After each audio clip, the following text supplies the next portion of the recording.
উফ, এইবার এমন একটা দাও মারবো না যে কৃষ্ণচন্দ্র কেঁদে কুল পাবে না। কিন্তু সেটা একমাত্র সফল হবে যদি কৃষ্ণনগরের মন্ত্রী আমাদের পাশে থাকে। আরে ও তো মোহর ছাড়া আর কিছুই চেনে না। ওকে খবর দিয়েছি এক্ষুনি এলো বলে। রাজামশাই, কৃষ্ণনগরের মন্ত্রী এসেছেন। ওকে ভেতরে পাঠিয়ে দাও। প্রণাম খাম্বাজরাজ। এ কি রানীমা, আপনি? আমি তোমাদের কৃষ্ণনগরের রানী নই। আমার নাম ললনা। আমি হরেক রকমের গলায় কথা বলতে পারি। এটা আমার আসল গলা। ওরে বাবা রে বাবা রে বাবা, আপনি তো প্রতিভার জলজ্যান্ত রূপ। একে আপনি কোথা থেকে পেলেন খাম্বাজরাজ? বেশ কিছুদিন আগে একটা যাত্রা দেখতে গিয়ে ললনার সাথে পরিচয় হয়। ওর ব্যাপারে সবকিছু জানার পরে আমার মাথায় একটা বুদ্ধি খেলে যায়। তাই আপনি আমাকে ডেকে পাঠিয়েছেন, তাই তো? একদম তাই। আমার একটা পরিকল্পনা আছে। ছলে বলে কৌশলে ওই কৃষ্ণনগরের আসল রানীকে কিছুদিনের জন্য বাইরে পাঠাতে হবে, আর সেই সুযোগে সেসব দায়িত্ব আমার ওপরে ছেড়ে দিন। আমি নিজের দায়িত্ব নিয়ে ললনাকে কৃষ্ণনগরের রানীর সমস্ত আদব কায়দা শিখিয়ে দিয়েছি। এখন শুধু আমি বাকি ব্যাপার নিয়ন্ত্রণ করব। এখন মহারাজ বাৎসরিক হিসেব নিয়ে ব্যস্ত, তাই রানীমা চলে যাবেন আর তার বদলে ঢুকবে ললনা দেবী। তাহলে আর দেরি কেন? আজ রাতেই বেরিয়ে পড়ো। আর যদি আমার পরিকল্পনা অনুযায়ী এগোতে পারো, তাহলে কিছুদিন পরে তুমি হয়ে উঠবে কৃষ্ণনগরের রাজা। আমার কত দিনের আশা। চলুন তাহলে। হ্যাঁ চলুন, রাজবাড়ির বাকি ব্যাপার যেতে যেতে বুঝিয়ে দেব। রানীমা কিভাবে কথা বলেন, কাকে কি বলে ডাকেন, রাজবাড়ির কোথায় কি আছে সব।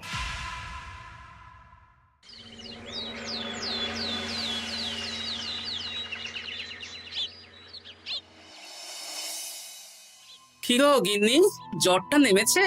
এই জ্বরটা কমেছে, কিন্তু শরীরটা খুব দুর্বল গো।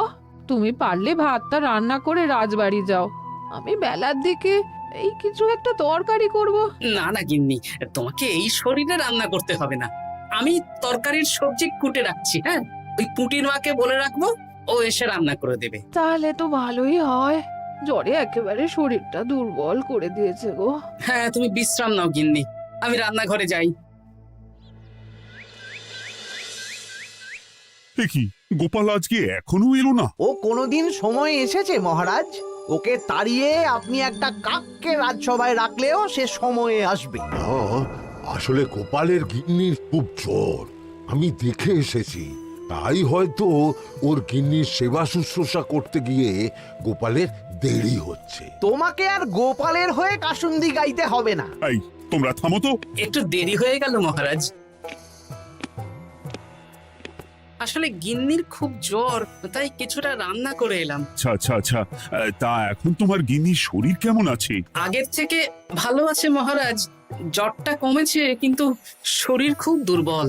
বেশ বেশ, একটু যত্ন আত্তি করো।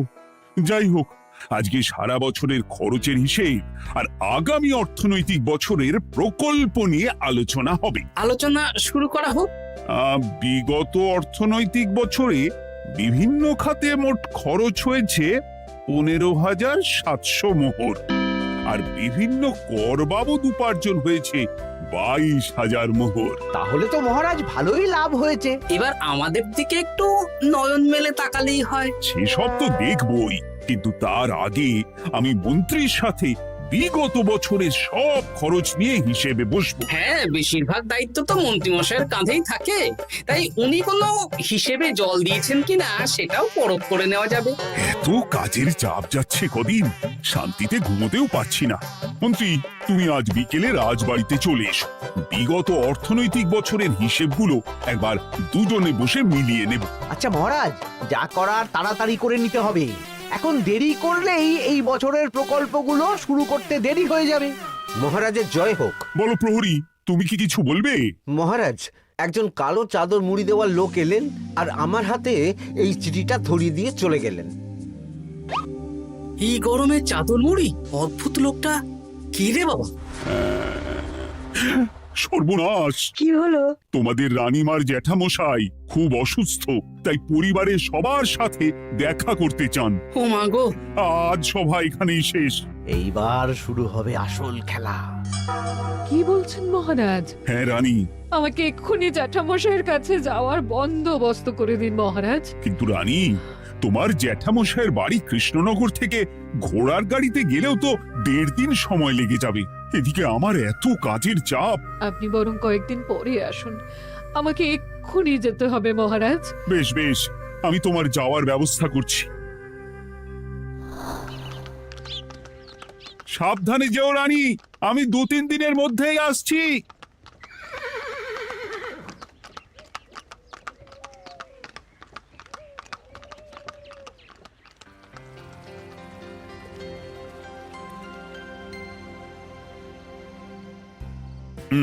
মন্ত্রী, বিগত অর্থনৈতিক বছরে আমাদের পাঠশালার উন্নতির জন্য কত খরচ করা হয়েছিল একটু দেখো তো।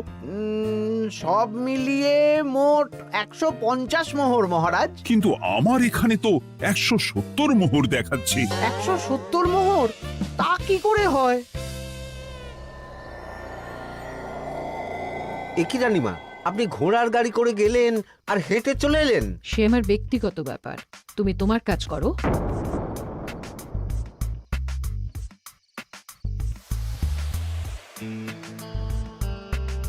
এ কি রানী, তুমি চলে এলে? আমার শরীরটা খুব একটা ভালো লাগছে না মহারাজ, পেটটা কামড়াচ্ছে।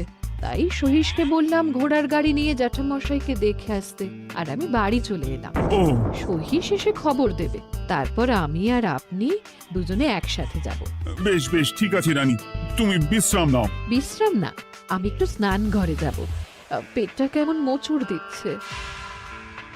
মহারাজ কিছুই বুঝতে পারেনি, মজা জমবে।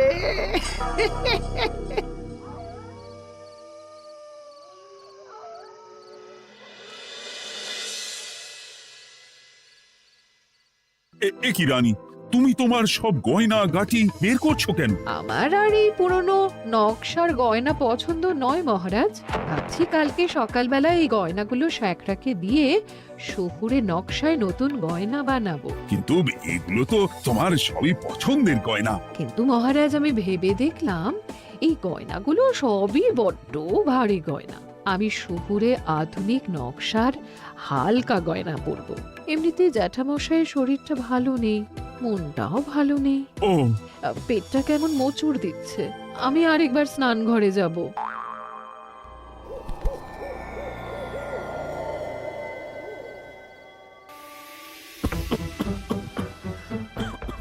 ওই তো মন্ত্রী মশাই এসেছে।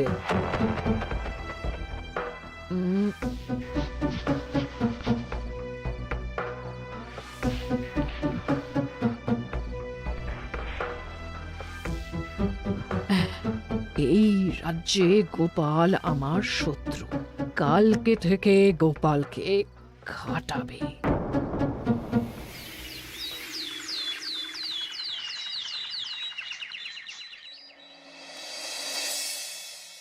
হায় হায় হায়, কি হলো রানী, কি হলো?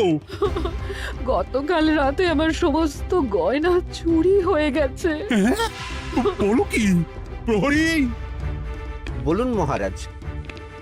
গতকাল রাতে রানীর সব গয়না চুরি হয়ে গেছে।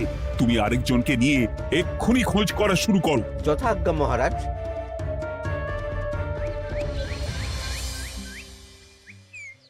আমার সব গয়না চুরি হয়ে গেল, এবার আমি কি করব? রানী তুমি কেঁদো না, সেই সকাল থেকে কেঁদেই চলেছ। আমি তো প্রহরীকে খোঁজ করতে পাঠিয়েছি। এই সব প্রহরী কর্মচারী কাউকে বিশ্বাস হয় না আমার। আজ থেকে সবাইকে ছুটি দিয়ে দেব। কি বলছো তুমি? সবাইকে ছুটি দিয়ে দিলে রাজবাড়ির কাজ কে করবে? কেন?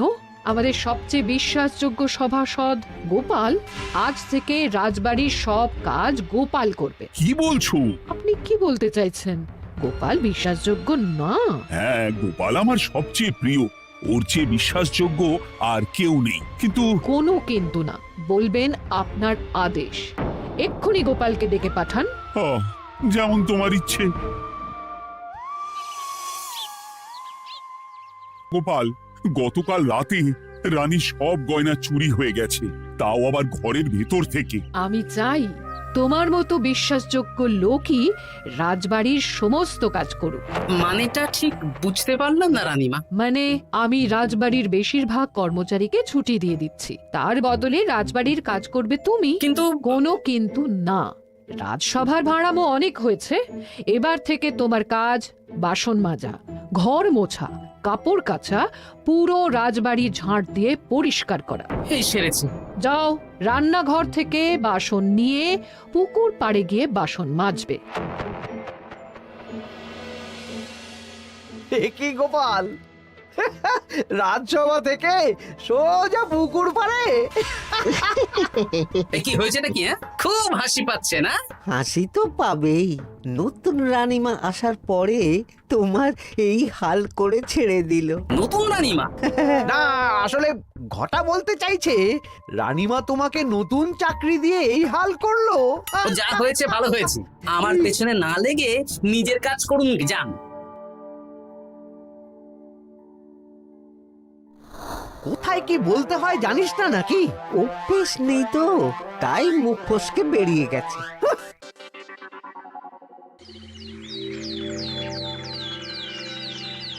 রাজ্যে চোরের উপদ্রব বেড়ে গেছে, তাই আমরা কিভাবে চোরের উপদ্রব কমানো যায় সেই নিয়ে আজকে একটা আলোচনা করব। কিন্তু মহারাজ, রাজসভায় এখনো তো সবাই আসেনি।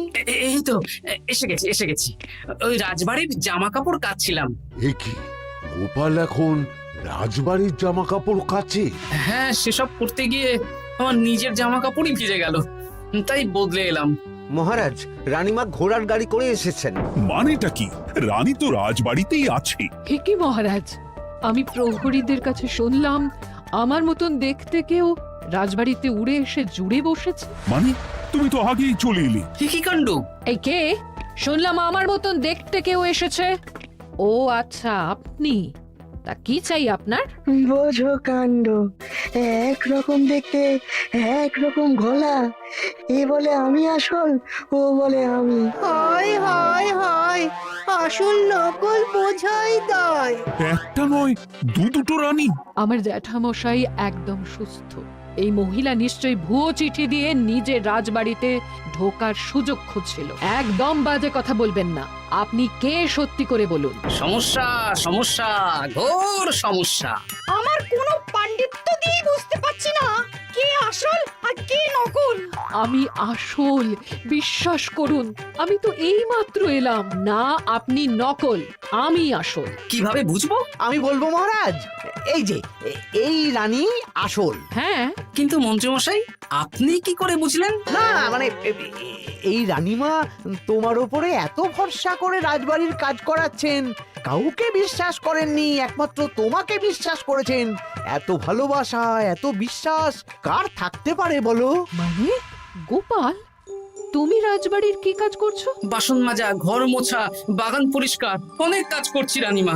আপনার সব গয়না চুরি হয়ে গেল, তাই কাউকে বিশ্বাস করা যাবে না বলে ওই রানীমা আমাকে কাজে রাখলেন। এই ওই বন্ধ করে একটা উপায় বের করো। বেশ বেশ, আমি ধরে নিচ্ছি দুজনেই আসল।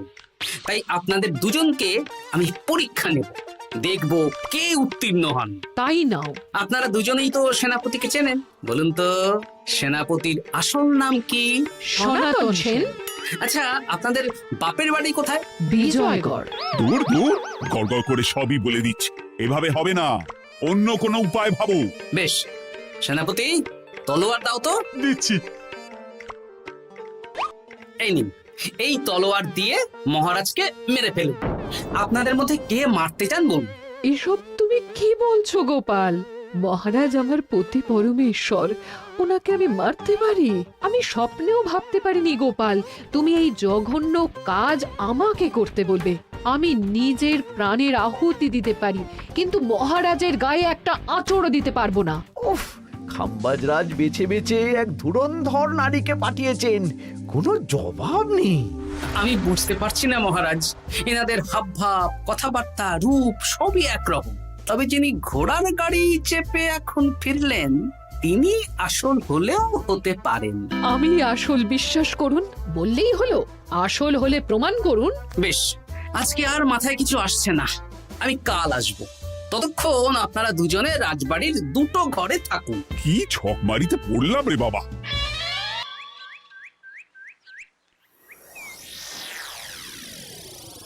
ললনা একদম তৈরি হয়ে এসেছে।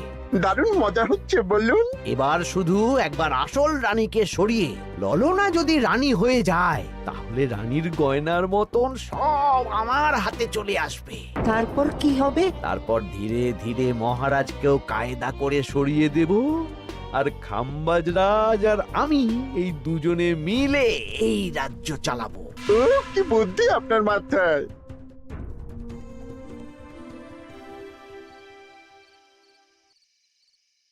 বলছি শোনো না, আমার শাড়িটা একটু ছিঁড়ে গেছে গো। তুমি বাজার থেকে কালকে আমার জন্য একটা শাড়ি নিয়ে আসতে পারবে? হ্যাঁ? আচ্ছা বেশ, নিয়ে আসবো শাড়ি। শাড়ি শাড়ি শাড়ি, এই তো মাথায় বুদ্ধি এসেছে। কাল নয়, আজকেই।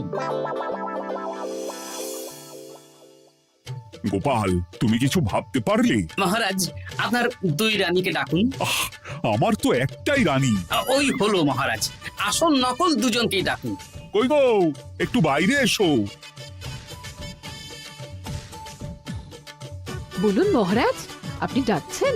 আচ্ছা, আমি দুটো শাড়ি নিয়ে এসেছি, লাল শাড়ি আর নীল শাড়ি।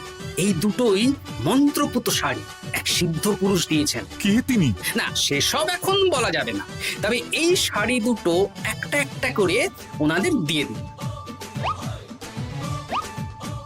এবার আমি এই শাড়ির বিশেষত্ব বলি। হ্যাঁ বলো গোপাল, বলো। আপনারা দুজনেই আজ রাতে এই শাড়িটা পরবেন, সারা রাত পরে থাকবেন। এই শাড়িগুলো 12 হাত মাপের শাড়ি।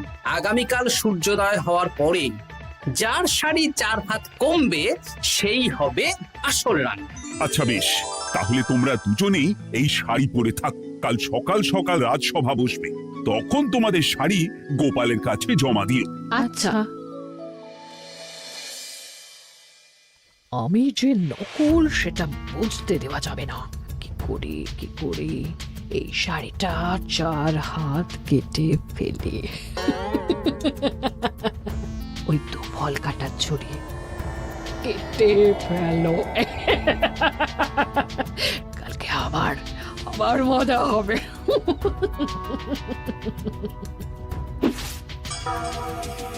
হে ঠাকুর, রক্ষা করো ঠাকুর, আমার শাড়িটা যেন 4 হাত কমে যায়। ঠাকুর রক্ষা করো।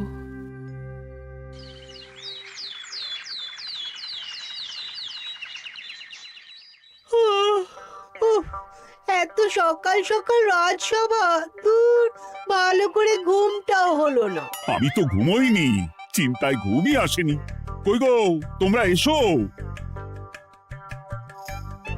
এই নিন আমার শাড়ি, এবার মেপে দেখুন, এটা 4 হাত কমে গেছে। এই দেখুন মহারাজ, বিশ্বাস করুন আমি আসল, কিন্তু এই শাড়িটা সারা রাত পরে থাকা সত্ত্বেও 4 হাত তো দূর, 4 আঙুলও কমেনি। লাল শাড়িটাই ছোট মনে হচ্ছে। তাহলে তুমি আসল? উফ বাবা, বাঁচা গেল। আয়, কে আছো? এই নকল রানীকে কারাগারে বন্দি করো। দাঁড়ান মহারাজ, বন্দি করতে হলে যার শাড়ি 4 হাত কমে গেছে তাকে বন্দি করুন। কেন? আমার শাড়ি তো 4 হাত কমে গেছে। শর্ত অনুযায়ী যে আসল তার শাড়ি তো 4 হাত কমবে না, আপনি ধরা পড়ে গেছেন নতুন রানীমা। এগুলো কোনো মন্ত্রপুত শাড়ি নয়, এগুলো আমার পরিকল্পনার প্যাচ। আপনি নিশ্চয়ই নিজেকে আসল প্রমাণ করার জন্য শাড়িটা কেটেছেন। না মানে, না না না, তাহলে কমলো কি করে? না মানে হয়ে গেল। সত্যি গোপাল, তোমার বুদ্ধির জবাব নেই। গোপাল, তুমি আমাকে বাঁচালে। এই যে নতুন রানীমা, চুপ করে কেন? ওকে আমি কারাগারে গিয়ে বেত মারছি, তাহলেই সব বলবে। বল, কে তুই বল। আসলে মানে আমার নাম ললনা, আমি যাত্রাপালা করি, অনেক রকম গলায় কথা বলতে পারি। কদিন আগে খাম্বাজ রাজ আর এই মন্ত্রী মশাই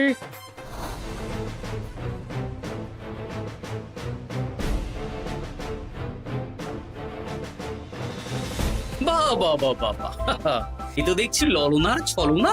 তার মানে রানীমার গয়না? ওগুলো তো সব মন্ত্রীকে দিয়েছি, জানলা দিয়ে কাপড়ে পেঁচিয়ে নামিয়ে দিয়েছি। মন্ত্রী, তোমাকে আমি শুলে চড়াবো। ভুল হয়ে গেছে মহারাজ, আমাকে ক্ষমা করুন।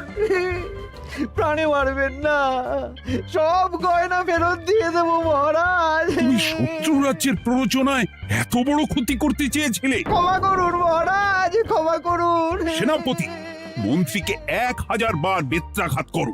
আর এই ললনার কি হবে? আমি অনেক দিন ধরে বাড়িতে একটা কাজ করার লোক খুঁজছি, ওনাকে পাঠিয়ে দিন। আমার গিন্নি শুয়ে বসে থাকবে আর উনি খাটবেন। নয়, হ্যাঁ, ললনার ছলনা ভেস্তে গেল।